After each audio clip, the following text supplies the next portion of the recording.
India to pour $15 billion in submarine building and lease nuclear submarine from Russia, but China is still far ahead. India is trying its hardest to play catch up with China in the field of submarines, particularly nuclear submarines.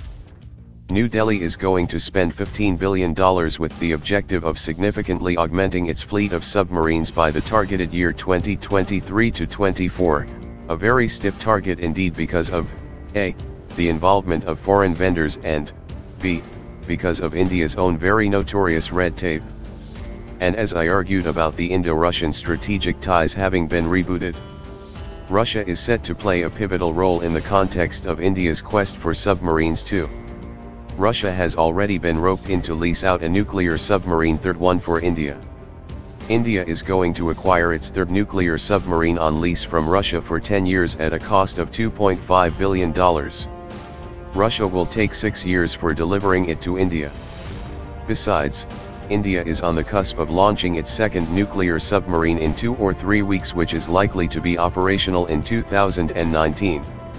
Over and above this, India is working on a $12 billion project for constructing 6 nuclear-powered submarines with conventional warheads under Prime Minister Narendra Modi's Make in India program.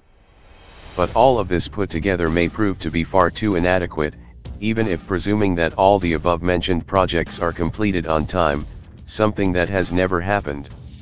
Read on. Consider the following measures that India is taking to beef up its submarine power. India's second indigenous nuclear submarine will be launched in 2 or 3 weeks and will be fully operational by 2019. In Navy's parlance, launching of a boat refers to the process of transferring the vessel to the water from a dry dock. Once launched, the boat will undergo extensive sea trials before it is commissioned.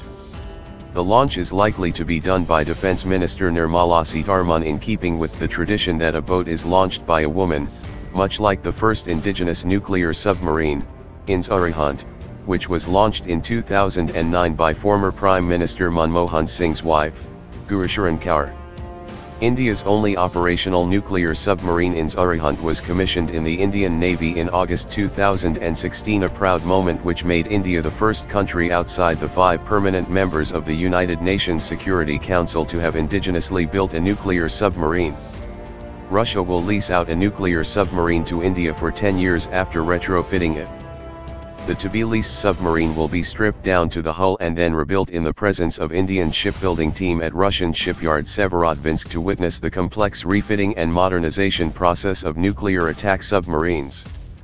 It will take 6 years for Russia to hand over the retrofitted submarine to India. However, the Russian track record in meeting its deadlines has been abysmal, and a delay of 1 or 2 years, if not more, should be factored in. The new boat will be named INS Chakra 3. The total cost of Russia's third nuclear submarine lease to India in with retrofitting is pegged at $2.5 billion, and Indians have told the Russians to deliver the boat within the agreed timeline and the cost. If India had gone for a completely new nuclear submarine, it would have cost the double and pushed the deadline to almost a decade. Indian viewpoint is that, considering the current geopolitics, it made more sense to have the nuclear submarine retrofitted and also keep the cost down. However, the presence of Indian shipbuilding team at the Severodvinsk yard to witness and assist in the refitting and modernization of the third nuclear submarine India intends to lease from Russia is not a done deal yet, and negotiations are still underway. If the negotiations are successful, as is the optimism in New Delhi, the Indian shipbuilders would get the vital experience which would hold them in good stead, as they are being tasked with the responsibility of constructing at least 6 nuclear-powered submarines in India at an estimated cost of over $12 billion. India has contacted 6 foreign shipyards in Russia, France, Japan, and Germany with a formal request for information about building 6 non-nuclear submarines equipped with air-independent propulsion systems. The reasons of India being far behind China in terms of submarine fleet despite its China-specific endeavor, is not far to seek.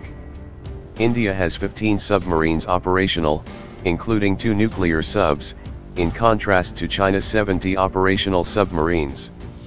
Moreover, the current gap between Indian and Chinese submarine strength is only going to increase further as China has built a nuclear submarine mass production superfactory at Bohai shipyard which builds submarines by using modular fabrication techniques. This will enable China to build as many as a dozen nuclear submarines in just 3 years' time. India's submarine project is largely China-specific as Pakistan is no match. For years India has been pinpricked by China, which has significantly increased its submarines activities in the Indian Ocean and the African coast, ostensibly for anti-piracy missions, even though it's hard to fathom how a strategic asset like a submarine can be used against pirates. The United States has decided to help India in a big way as far as this particular problem is concerned. Washington will soon be making off-the-shelf sale of surveillance drones which are going to be paired with the Poseidon military aircraft to track Chinese maritime movements in the area, particularly those of submarines. Besides, there have been reports suggesting that the Trump administration is also working to build radar stations on islands in the Indian Ocean and an undersea wall of sensors between southern India and northern Indonesia to track the activities of the Chinese submarines. The US-led international community keen on reining in China is finding a golden opportunity to do this through India, as Washington's traditional allies like Japan and South Korea have proven to be far too inadequate in meeting this strategic objective of containing China. Not just the US but other willing Indian partners like Russia and Japan too have been lending vital diplomatic and military support to India to meet the Indian deficiencies and counterbalance China. This is the biggest dilemma for China.